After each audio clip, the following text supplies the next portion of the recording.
Well, I think it might be fun if we just do something a little different rather than sit in front of the couch. Why don't we do like a glamour pose? Do you want like a glamour shot, like a full body glamour pose?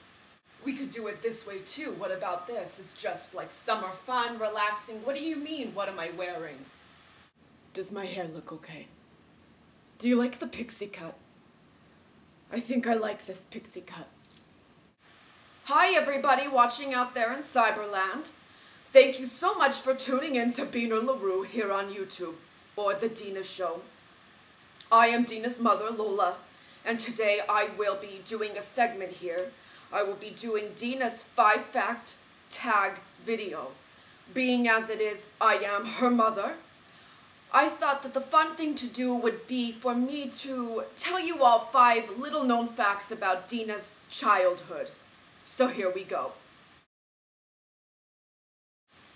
When Deena was small and she was learning how to potty train, at the end of the potty training session, she would call out in a little rhyme, being as it she was always so creative. My baby was so creative. She would call out, "I'm all done, wipe my bum." Deena used to be involved in a singing and dancing group.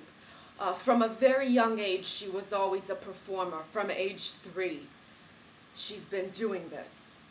She was always such a very gifted performer that when she was about, 5 or 6, she was a part of a group called Small World Entertainers.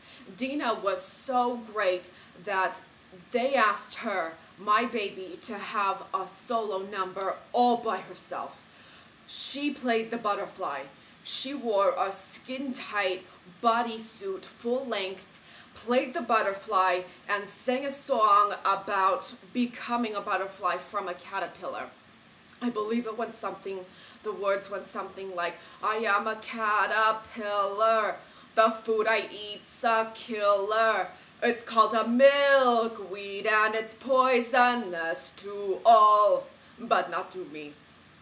She sang that song, my baby girl, out there in front of all those people, sang it all by herself, and she stole the show.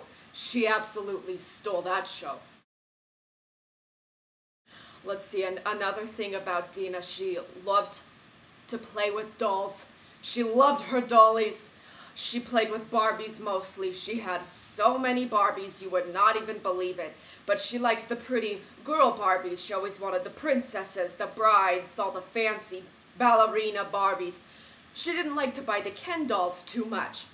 So she had one Ken doll. That Ken doll played many different roles, dating all these Barbies. So we like to laugh about it now, to this day, how that Ken doll, the one Ken doll, among the 80 or so Barbies, he got around. Another thing, Deena realized that she was going to be an actress from day one. She remembers a time in kindergarten. I wasn't there because this happened during school, but she told me about this later. I couldn't believe my little baby could be so devious.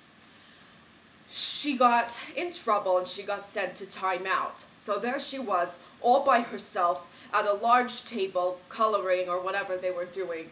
And she wanted to be back over there with her friends. So what did she do? She turned on the tears. She turned on the tears, the teacher came on over, and she made up a story about how her grandparents were out of town.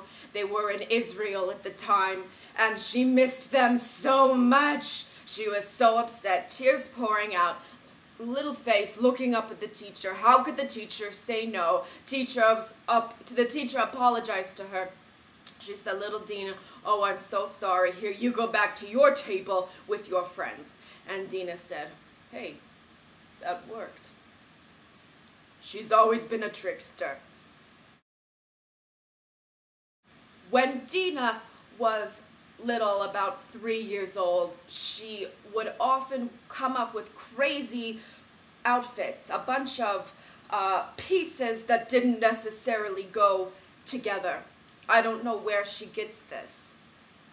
She would oftentimes wear a swimsuit over her clothing, over her t-shirt, she'd wear a little swimsuit, and then she'd wear a pair of ruffly underpants with the ruffles. Ruffly underpants on top, and often a tutu either on her head or around her midriff.